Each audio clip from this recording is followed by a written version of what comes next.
नमस्कार मंडळी, आज आपण करतोय अगदी गावाकडच्या पद्धतीने आंबट चुक्याची भाजी. चवीला एकदम छान लागते. कमी साहित्यात तयार होणारी ही भाजी चविष्टता आहे, पौष्टिकही आहे. यासाठी आंबट चुका आणल्यावर व्यवस्थित निवडून घ्यायचा आहे. कोवळ्या दांड्या सुद्धा घ्यायच्या आणि त्यानंतर छान धुवून घ्यायचा आणि चिरून घ्यायचा आहे. कुकरच्या पॅनमध्ये चमचाभर घालायची हरभऱ्याची डाळ, अर्धी वाटी घातली तुरीची डाळ, थोडेसे शेंगदाणे घालायचे, व्यवस्थित धुवून घ्यायचे 2 ते 3 पाण्याने. त्यानंतर त्यावर चिरलेला आंबट चुका घालायचा आहे.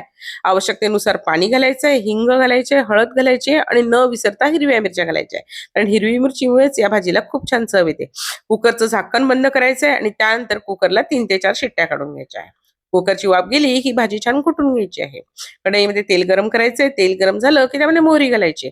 मोहरी छान तडतडू द्यायची. त्यानंतर 10 ते 12 लसूण पाकळ्या ठेचून घालायच्या आहे. कढीपत्ता घालायचा आहे. हे परतलं गेलं की त्यामध्ये धना पावडर, घरगुती मसाला, लाल तिखट हे घालून आपली शिजलेली भाजी घालायची आहे. चवीनुसार मीठ घालायचं आहे.